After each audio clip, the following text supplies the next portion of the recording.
Another fine show brought to you by the Law of Attraction Radio Network. The Law of Attraction Talk Radio is the radio show that is changing the world through science and spirituality as we realize that our well-being and our happiness is through our own thoughts. The Law of Attraction Talk Radio with Jules. Well, welcome to Law of Attraction Talk Radio. I'm Jules from beautiful Southern California. Tonight we have author and lecturer William Buhlman, who wrote the books The Secret of the Soul and Adventures Beyond the Body.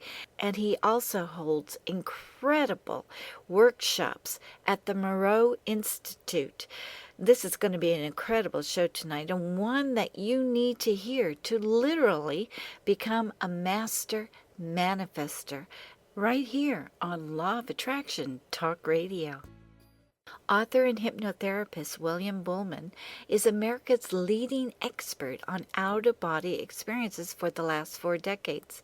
During the last 10 years, he has conducted an international out-of-body experience survey that includes over 18,000 participants from over 42 countries.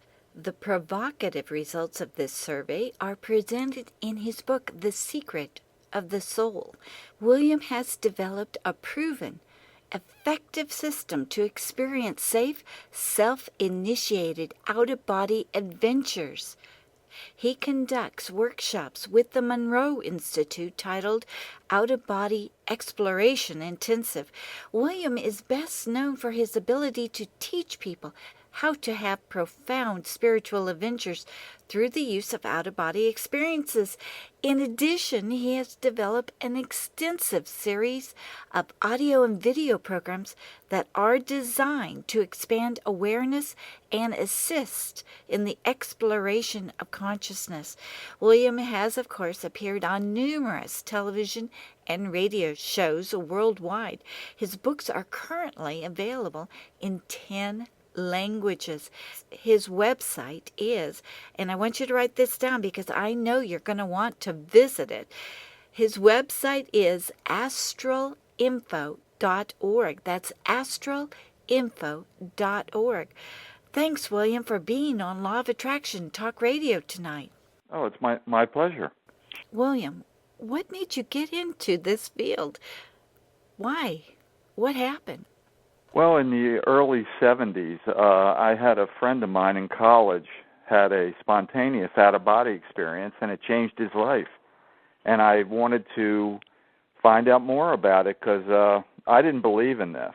I didn't think it existed. I'd never heard of it. And but it intrigued me because it had such an impact on my friend. So I did some exploration, and I found that there was actually some techniques that were available that will help you to self-initiate the experience. And I wanted to be honestly, I just wanted to prove or disprove it. So I decided to do the techniques, which one of them, which I now call the target technique. And I did it for 3 weeks. And finally, or I believe it was around the 24th day, I had my first out-of-body experience, which was quite mind-blowing at the time. So you saw your body separated from your physical body. Yeah, that's what was so shocking about it, which I actually, during the course of the technique, if you wish I can describe it quickly. Please. The technique is very simple, actually. You select targets. In my case, I was in a dorm room. Small dorm room in Maryland, and I selected 3 objects that was located in my mother's home. They were objects that I had made as a kid. And what I did, I imagined myself walking into my mother's home and going to each of the 3 objects and touching them, picking them up, examining them. And as I did this is as I'm going to sleep. It's like a meditation where you get totally relaxed. And I continued to do this every night as I fell asleep. And at first, nothing happened, and that's why I was starting to think that this is just a bunch of baloney. And then suddenly, into the third week, I realized that things were starting to happen. And around day 24 or so, I awoken and I felt different. I felt like I was vibrating different, and my bed was against the wall. And when I reached out my arm and hand, my hand actually entered the wall. And that's when it hit me, oh, my God, I've done it. And I, quite excited, of course, I thought I'm standing. And next thing I know, I'm standing at the foot of the bed. And I look around, and it's like a lump on the bed, which is my body. And that's when the reality set in. Oh, my God, I'm out of my body. This is real. I mean, this was a total paradigm changer for me, because no one could have ever convinced me that this was a reality, but the experience sure did. Wow, that sounds like so much fun. Is this remote viewing, or is that something totally different? Remote viewing is different. It's in the 70s, it was called psychic vision. Yeah, it's more of a seeing kind of ability, where you basically tune in on a set of coordinates often, and then you try to just open your psychic vision, and you allow yourself to perceive the environment to the best of your ability. So with OBEs, you actually feel your body. Yes, you feel like you have a body. I mean, you do have a body. It's an energy body. One of the first things I learned is that we're multidimensional beings, and we possess many different energy bodies, and that the physical body just happens to be the densest outer body that we possess.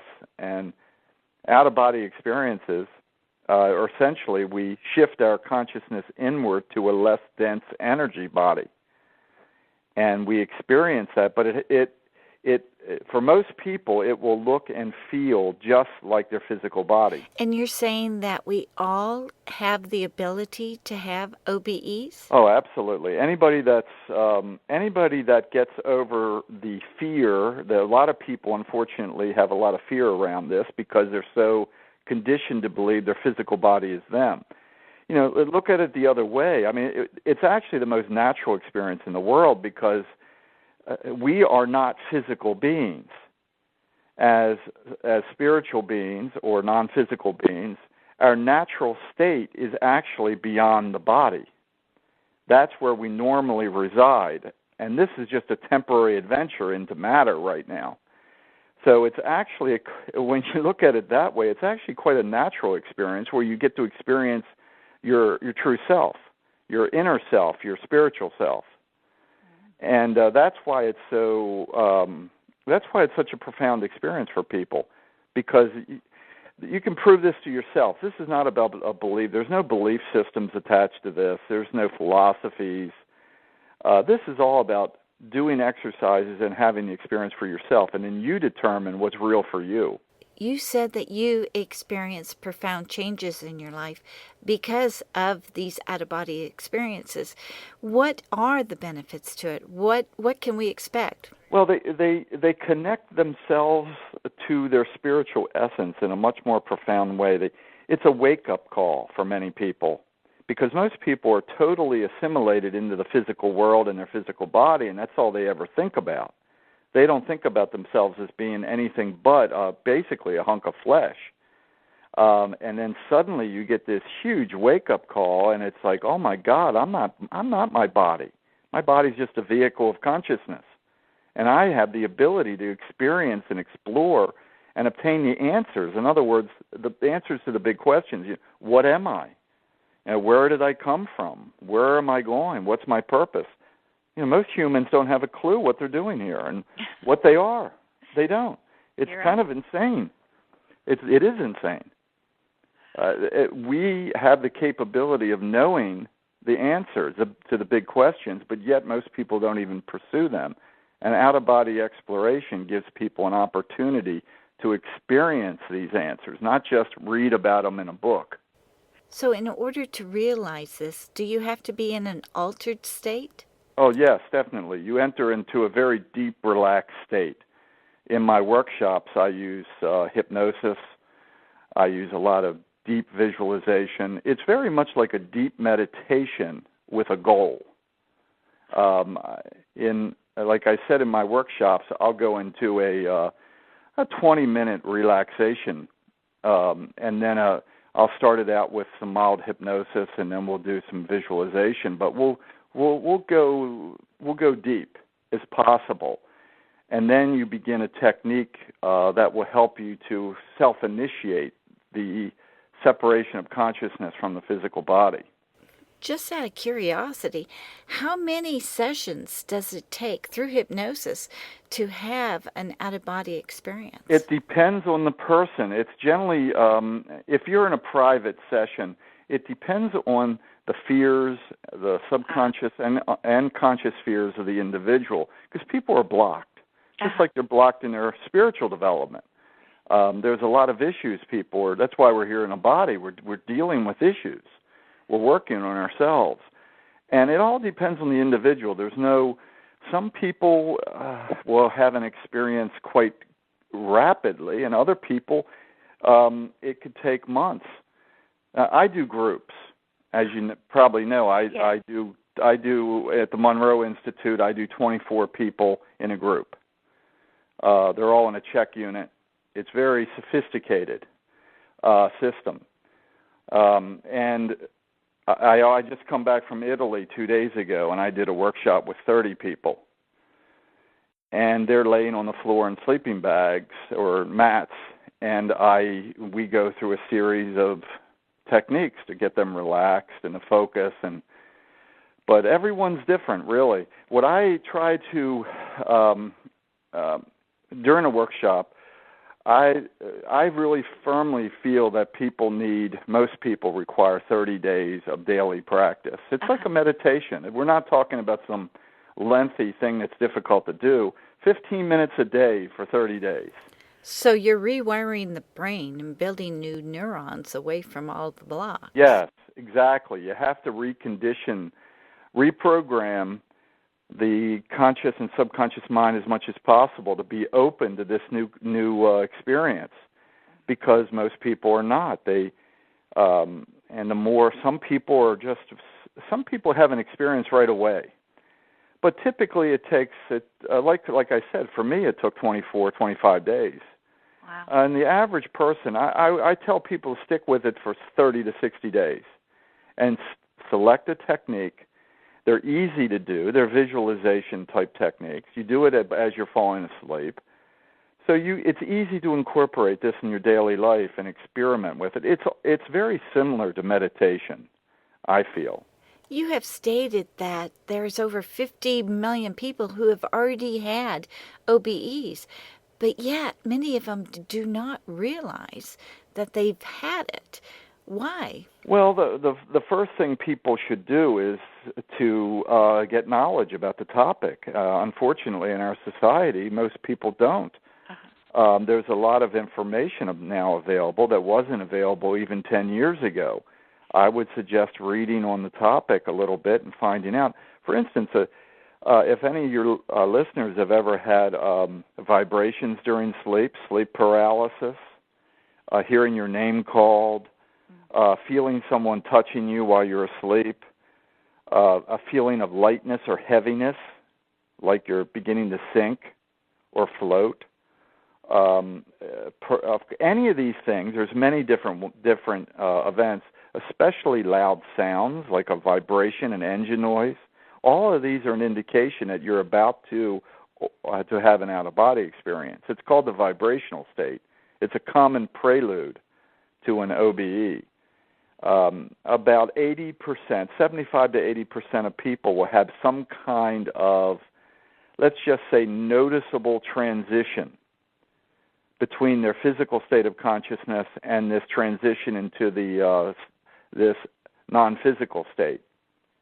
And seeing through closed eyelids is a very common one. If you have that, you're already made the transition, and most people are just not aware of it. That's why it's important to obtain knowledge, because at this point, it's very easy to self-initiate the experience once you have these let's just call them preliminary energy signatures. This is like an early warning system. Yeah, you're ready. What about when you get jolted back into your body? Oh, definitely. A jolt a jolt is generally a rapid reconnect to the physical body. What I've found from it's been almost 40 years now of exploring this. And what I have found and observed from my out-of-body experiences is that everyone leaves their body at night. Everyone is disconnected. Sleep is actually the process of disconnect. And I'm not saying they float up at the ceiling, but they're out of sync with their physical body. They're floating maybe 2 inches out of sync. It's a recharging process that occurs. So in a sense, all humans and all mammals actually leave their bodies at night. But people remain unaware of this because, of course, they're in a sleep mode, they're in a dream mode. Some people lucid dream. But because they haven't been trained to use and to expand their state of consciousness to incorporate this reality. You know, we're programmed, as you know, as a hypnotherapist, you know, we're all programmed. Mm-hmm. I mean, we're programmed from birth to believe we're a hunk of flesh. We're programmed to believe we're human. We're programmed to believe we're all these different things. Unfortunately, all these things are just a temporary facade. Mm-hmm. As soul, we are none of these things. As spirit, as consciousness, we're none of these physical things, none of the roles we play. So we have to reprogram ourselves through these techniques to begin to reconnect with our spiritual essence and to experience ourselves free from, you know, really this outer physical vehicle that we're using for a very short period of time. You know, what's real interesting is that those who are having near-death experiences are having out-of-body experiences. So this has a lot to do with transition, doesn't it? Absolutely it does. I'm writing I have a new book coming out in March that's going to be totally revolving around what do people experience at death and what happens after death. According to Raymond Moody's research and Ring and so many other people that have studied near-death experiences, the separation of consciousness is essential in the process of death. I mean, we have to separate from the body eventually, and that's why a near-death experience is one of those components of near-death experiences. OBEs are just common experiences in all near-death experiences because there has to be a separation, and that's what the OBE is. But I like to make a point just to clarify here. An out-of-body experience on its own has nothing to do with death. You can have, and I have had, my God, probably 1,000 out-of-body experiences, but I've never had a near-death experience. Unfortunately, in our society, the two have been connected in a way that's inappropriate. And that's one thing I like to clarify. What I teach people to do is to do this consciously and safely. There's no problems with it initiating a death response or anything like that. It's never happened because we are not physical beings. So, according to Melvin Morris, who wrote some excellent books, Closer to the Light, etc., he says that out-of-body experiences are the most common paranormal experience on the planet. Wow, I didn't know that. Yeah, I mean, they're very, except that people just don't understand and connect with the significance of them because they're subtle. I've had out-of-body experiences where I didn't know I was out of body until my hand went through the refrigerator door. And you're looking for food, and all you get is air. But a lot of people, I mean, people that sleepwalk, people that, there's a lot of things going on that people don't understand. And there's a natural tendency for people to leave, at least for temporary, while they're sleeping, to separate from their bodies. And what occurs then, they often perceive as a dream or a lucid dream. Mm-hmm. Especially, you hear about all these stories about contact with dead loved ones. A lot of times these are out-of-body experiences that people are, and then they wake up and they're shocked. And I could have swore I just had communicated with my mother who just died. Raymond Moody talks about this all the time. And, of course, what they've actually done, to have that experience, they had to disconnect from their. In other words, they had an out-of-body experience, but they're not connecting the dots. When we have OBEs, can we go anywhere we want just by thinking it? Yes. Can we affect things? Can we get answers? What's the upside to all of this? Well, that's just it. I feel, and what I teach people to do is to have their own profound experience by, for instance, I teach people to, when they have an out-of-body experience, to move away from their body, use a technique called awareness now to center yourself, and then demand to experience your spiritual essence during an OBE. It's incredible. In other words, everybody talks about, well, if I, this and that, and you hear it from yogis and all. It makes it sound so difficult to have these experiences, but it's not. Mm-hmm. During an out-of-body experience, we're halfway there. We're already out of our bodies. We're at a launch point to have a profound spiritual experience and to really obtain the answers firsthand. That's what this is about. That's the way you obtain answers. They're not found in books. They're found from our own experiences, because only then can we really, truly know. This is incredibly exciting. We can be anywhere we want to be just by thinking. We can be with anyone, whether they're physical or non-physical. We have unlimited possibilities here. There's no limit. And we have all of the answers. We are infinite intelligence. Yes, we are connected to all the answers, but we have disconnected ourselves from the answers by our focus on this external, dense world. We're looking at the end result of energy, the dense outer epidermis. The physical world is the epidermis layer of the universe. And when you have an out-of-body experience, you're beginning to move inward into a more subtle energy environment. And we're starting to move closer to the source of our reality. And that's why this is such an exciting adventure for people, because they get to be the explorer. The exploration of consciousness is really the threshold of all spiritual and even psychological exploration. Psychological, because we are then connected. We are able to heal anything that's wrong with us, physical, mental. We have the infinite intelligence. Our life changes dramatically. I get it. It makes sense. Yes, that's the power of it. I talk about this quite extensively in my workshops, about how you can use different tools. You can heal. You can send healing energy to yourself.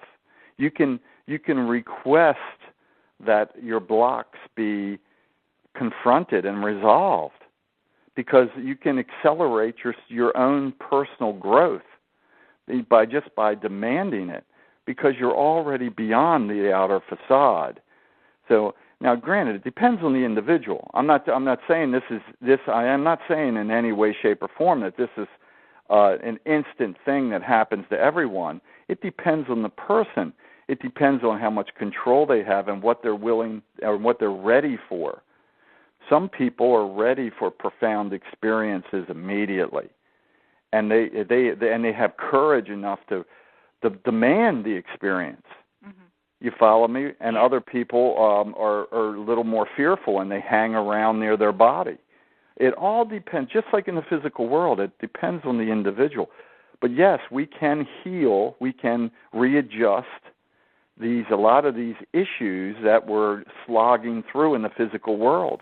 I love this, William, because what you're doing is you're empowering people to learn about themselves, to take full responsibility, and to have that spiritual connection. Like you said, we don't need a guru to show us. Right. No, I have no philosophy. I'm not trying to get people to believe anything. My only purpose is to teach people how to have this experience themselves, to empower them to have their own experience, and then they decide what it means to them. For instance, I don't care what anyone's religious beliefs are. It's meaningless to me. Because you decide what you want to believe. this is all about having your own profound experience, and then it's almost like a giant wake up. It's like, oh my God, I'm not this thing at all. I'm so much more than this. And only by personal experience can we ever truly know ourselves. Let me ask you a question, just out of curiosity. When we go and we have our out-of-body experiences and we're spiritually in touch and connected, do we have the answers for everyone else, or is the answer that we're looking for, or the answers, just pertaining to us individually? I think the answers are always for us. Each individual person. Like I don't teach. Like I like to emphasize, I don't teach any philosophy. My only goal in my workshops and in my writing is to teach people how to have their own experience. The conclusions they arrive at and the insights they obtain are totally up to them. I don't try to manipulate their belief systems or their concepts of reality, which I think is very important, because most people, that's what religions do. Everybody's trying to manipulate someone. There's always a belief system. There's always something about, well, you have to do it this way, and you have to believe this way. I'm the opposite of that. I feel strongly that everyone has to find their own path, because we're all such individuals. And that this is just a way, and kind of like meditation, you just open yourself up to have the experience through different techniques that I provide, and then you open up to the knowledge that you hold within yourself. Because we're already connected to everything. All wisdom, all knowledge, we're connected to it. We don't need some external person or book to tell us anything, because we're already part of it. Right. So we just have to learn how to reconnect with our higher self, I feel. And that's what this is about. Essentially, I teach people first how to have their first out-of-body experience, how to prepare themselves, how to prepare their environment, how to prepare their space. And from then on, it's about them doing the daily techniques and then self-initiating their own experiences and moving inward. This is about going beyond the astral world. First, people may experience the astral body, but then with repetition, they can go beyond the astral body and go further inward. I love this. You were talking about your book that you're writing right now, focusing on life after death and what we experience through death. Can you talk about this for a minute? Well, for most people, they're met by loved ones, and they reconnect in an environment that's very much physical-like environment. But they end up on the what we perceive today. Many people use the term astral dimension. They end up in a relatively mundane environment because they're so identified with their body and form.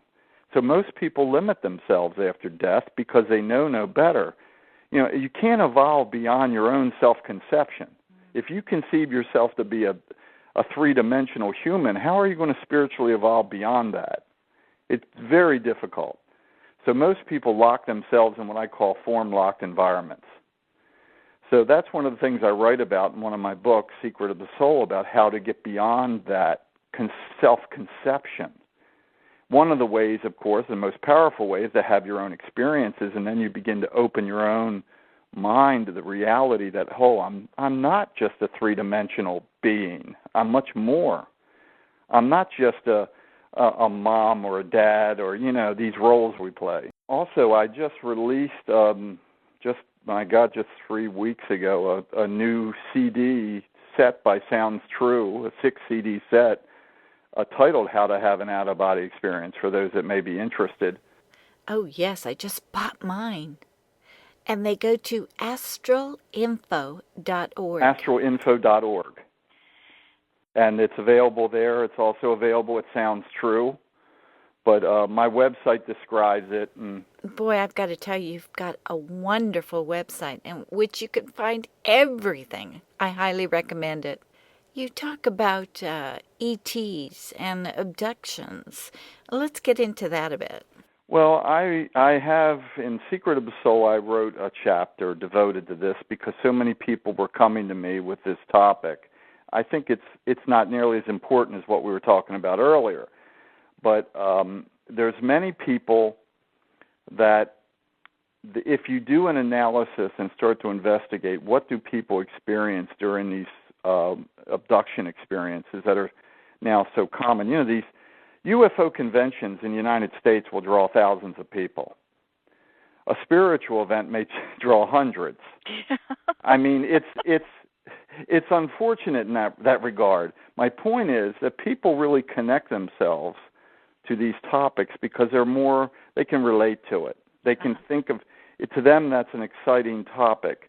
What I found from receiving thousands of letters from people was that many of these, let's just call them abduction scenarios, if you examine all the phenomena associated with bright lights, being moved to a new environment, being touched, heavy vibrations, paralysis, you will find that they almost are identical to an OBE. I feel strongly that many of these abduction phenomena that is now so prevalent is actually a misinterpreted out-of-body experience. Wow, that's so interesting. That makes sense. People have been told, oh, yeah, you've been abducted, where actually what's happening is they're having an out-of-body experience, especially if it's a repeat experience. Many of these abductees say they're abducted every 3 weeks. My feeling, and I'm not trying to make light of this, because I've spoken at several conferences about this, but let's face it, I mean, are we really that interesting that aliens would come down and grab us every 3 weeks for years? I mean, it's more likely that there's something else occurring and our mind is interpreting. Remember, we're in a thought-responsive continuum. And if you believe something, you make it real for you. Because when you leave your body, you're in a thought-responsive dimension. My point is that we frame our events based on what we believe. And I have found, and I'm absolutely sure I'm correct, is that most of these abduction scenarios are actually, they're OBEs. They're out-of-body experiences that are being interpreted as being abductions because they lack sufficient knowledge about the total experience. Okay, let's talk about the law of attraction or creating through our thoughts. If we have an out-of-body experience, would we be able to actually create a different future for us at a much faster speed, more intensely? Absolutely, because the source of all creation is inward, as above, so below. And to be more accurate, inward to the outer. So all thoughts, all physical objects in our lives, the precursor was thought. Thought was the precursor of everything that we have in our physical lives. And I think everybody would agree with this. First you think about it, then it manifests. Now imagine when you have an out-of-body experience, you're going to the source of creation. You're going to the energy source. I just spoke about this in my workshop in some great length. We have the capability of creating our new environment on this energy dimension.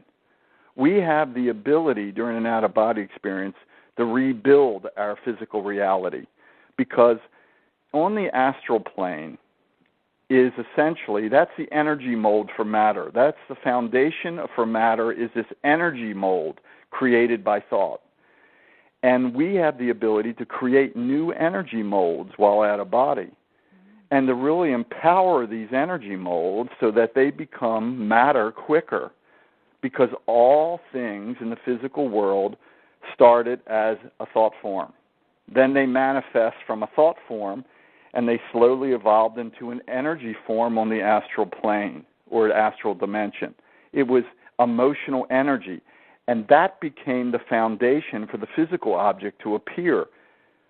I have an article on my website about the mechanics of creation, and that's what this is the unseen mechanics of creation occurring. That goes way beyond the secret. We have the ability to consciously enter this non-physical dimension and to alter our reality. So can we create a brand new world full of peace for everyone, or are we just creating a peaceful world for us? We can manifest changes in our own life. Remember, the reality is created by group consciousness. I'm not saying that we have the power to create rebuild the reality of 6.5 billion people, but we have the ability to change our own personal reality. And that, for most people, is what really matters to them. They can build a new life for themselves. For instance, I also talk about healing the physical body. All illnesses start from the inside because it's energy and work their way out into matter. And we have the ability, just like shamans have done for 10,000 years, to leave our physical bodies and to send healing energy to this substructure and begin to heal our own physical body and even the bodies of other people. This is not just so people know. This is what shamans have been doing for over 10,000 years all around the world. When a shaman, they're the intermediary between the physical and the non-physical world. And many shamans, I've spent time in Peru with several of them, they have the capability, some of them, of actually leaving their physical body and altering, moving energy. That's what shamans do. They adjust energy. They move energy. That's why they can be effective at healing. They break up blocks in the energy field of people. And because of that, they get that energy flowing again, and that allows healing to occur. That's why they use condor feathers, and they use these physical devices that you see in the ceremonies. But what they're actually doing is psychically moving energy and restructuring the energy body, or what many people perceive as the astral body of the individual. Once you change the underlying energy structure, physical changes must occur, and that's when healing can occur. It's not a miracle. It's a shift of energy, because everything is energy. Yes, we can heal ourselves and others. We have that, and like I said, this has been done for thousands of years. In other cultures, it's a lost art in the physical world. Now we're so obsessed now in our modern culture with everybody gets drugs. It's sad. It's sad. We lost this component that was so essential. It's energy, shifting energy. That's what really heals. You know, in the law of attraction field, we have a lot of people come to us that simply want to kind of feed their egos right now and win that lottery and not have to worry about finances, and they just want to experience the good life and manifest it all. But what I hear you say is that once you have an OBE, you lose the fear, you lose the materialistic world, because you're kind of in tune with the universe. So therefore, winning the lottery or the riches or the egos simply cease to exist. They're unimportant anymore. Well, it comes down to discovering the answers for yourself. That's what's really important. And you do it through personal experience. I tell you one thing, an out-of-body experience gives people a total shift of their consciousness. Just like a near-death experiences do the same thing in many ways. Sometimes, of course, a near-death experience can be even more dramatic for people. But the beauty of an out-of-body experience is that you're self-initiating it. So during the experience, you have more conscious control. And because of that, you have the ability to make choices. You have the ability, for instance, to make a choice. Well, I want to send healing energy. I want to manifest a new reality for myself. I want to experience my higher self. You have these great options that you can explore. Out-of-body exploration is actually a great inner exploration of consciousness, and that's what makes it so exciting for people to pursue. That's why I don't do that many workshops, and they fill up very quickly because only 24 people can attend each workshop at the Monroe Institute. And they're generally, they sell out very quickly because people realize that this is it's the only way that you can do this in this controlled environment. Okay, I need to ask you this because I've kind of put it in my intro, but when you're having an out-of-body experience, and even though you're not next to another person, you can still have a very sensual experience. You can have a sexual experience. You can experience that. Boy, I bet George Clooney's really busy. Yes, because when you're in your astral, you are in a it's an emotional energy body. It feels very much like the physical world. A lot of people feel that it's like you feel totally disconnected and you're floating. No, not for most people, especially at the beginning. It's actually a very physical-like sensation. You actually feel like I said, actually more than once, I actually I thought I was still in my physical body. This is very common. It feels very much like a physical body because it's still an energy body. But we have the capacity, as we gain experiences, to move inward. But the astral body is quite a sensual body. People have sensual feelings. People have tactile feelings. You follow me? It's not some airy-fairy, I'm going to be like a little spirit. No, it's not like that's one of the illusions that, unfortunately, is totally false. So I could go have a sexual experience with George Clooney. Oh, absolutely. And most people do, spontaneously. This happens all the time. People write to me. It's quite common. But it depends on where your focus is. It depends on what your needs are at that time. People are drawn together, and yes, they will spontaneously have a sexual experience. Mm-hmm. And it's not most people, everyone. It's a quite incredible experience. But my point is that it depends on the subconscious and the conscious drives of the individual, what they experience. If your goal is spiritual development, your experience will be different than someone whose goals may be to have a sexual rendezvous. Right. Everybody's experience is different. There is no norm. I want to make that very clear because so many people reach conclusions about, it's this. It's whatever your state of mind dictates because you are the controller. Your state of consciousness will control your experience. You mentioned on your website about this silver cord and that it connects us to the spiritual realm. Could you talk about that for a second? Well, what I found is that this is actually a minor connection between our physical body and our densest energy body, I found. It has nothing to do with our soul, and there's a lot of misinformation about this. There is a connection, but it's actually a very almost physical-like connection. When you have an out-of-body experience and shift your awareness into higher, let's just say more subtle energy bodies, the silver cord is no longer comes into play. That is almost like almost like a chakra connection between your densest energy body and your physical body. And what I teach people to do is to go beyond that. But many people, this whole concept of body, mind, spirit is actually quite childish. We're much more complex beings than that. That's one thing we know for sure from having many, many out-of-body experiences, because we possess multiple energy bodies. We're not just body, mind, spirit. We're energy bodies between the body and the mind.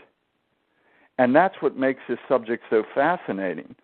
We possess, a lower astral body, a denser energy body, and we also possess our normal astral body, or what I would call middle astral body. And these were shifting in between during our experiences. So, in other words, we're far more complex because we're a microcosm of the entire universe. Mm-hmm. We already exist on every level of the universe in an energy body. but most people are unaware of it because they're so focused in the physical or the epidermis. Are you talking about the superstring theory and how we're all connected to the infinite intelligence? Yes, we all are all connected. Superstring is, of course, it's quantum physics. Uh-huh. In one of my books, I have a chapter devoted to the connection between quantum physics and our spiritual experiences during OBEs. And yes, it's in a way it is connected because all of us are connected. That's what makes this so fascinating, though, is that you can explore this on your own. Wow. That's why people. I think are. I think today, especially, people are really waking up to the fact that they have this opportunity to actually explore this on their own. Because this is really about an inner exploration. You feel like when you have your own experience, you feel like Christopher Columbus just discovering the new land. I mean, for each individual, everybody tells me this because it's such a profound experience that you have the ability to do yourself, and that's what's empowering. You don't have to depend on someone else telling you, well, this is what you should do, this is what you have to believe. We're rapidly, I think, as soul, evolving beyond the need for that kind of spoon-fed. I think we all must be self-empowered to have our own experiences, or we're kind of, if we don't, we end up being a pawn of belief systems. Well said. And I just want to remind everyone that everyone can do this. And it's not difficult. It's very easy. As a matter of fact, it's easier than traveling to meet someone who's going to give you expert advice. And it's much easier than you finding that healer to heal you. It is so easy. And it's so worthwhile to experience this yourself. Your comments on 2012? That evolution is occurring just as it's planned, and that we are evolving just as we're designed to evolve, and that nothing in 2012 is going to be radically different than 2011. I mean, it's a continuous progress of our evolution through form. Because that's what we're doing here. We're evolving through the use of form. Wow, what an exciting topic. All of this, everything that you've talked about tonight, I am excited about the possibilities for all of the listeners. Well, it's an exciting journey of consciousness for all of us. That's what I find. Actually, when I do my classes, I really enjoy it because it's such an exciting topic. It's exciting to delve into the whole thing because a whole new world opens up. And this exploration into the inner self is perfectly safe. Exactly, and that's one thing I'd like to just cover real briefly, and that is we've been conditioned, unfortunately, because of religions and other things, we live in a very fear-based society and culture. And I have found that all that is totally, totally bogus because we're incredibly powerful, creative beings. We're immortal.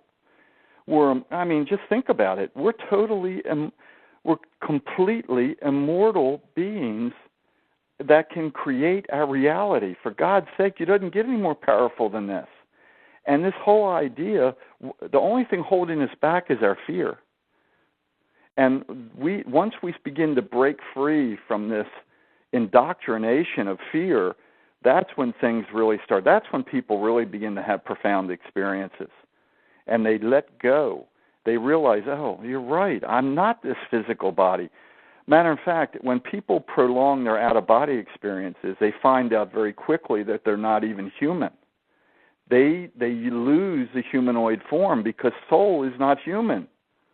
Soul doesn't have eyes and ears and legs. Soul is pure consciousness. It has the capability of taking on any form it needs to learn and grow. And that's one of the things people learn, and it's a giant eye-opener. It's like, oh my God, everything I've been told is a lie. I'm so much more than what I ever thought I am. So that's what makes it exciting, this transition of consciousness. So powerful. Thank you so much for coming on and sharing all of this magnificent information with us. Oh, it's my pleasure. And I hope we'll be running into each other in our out-of-body experiences. That would be something to talk about in our next interview. For all the wonderful listeners out there, be empowered. Know how smart you are, how brilliant you are, and how spiritual you are. I look so forward to sharing all of this energy with you again next week. Have a great one. Bye-bye. Thank you for joining us on Law of Attraction Talk Radio with Jules. For more information, go to Law of Attraction Radio Network at lawofattracttalkradio.com or lawofattractiontools.com.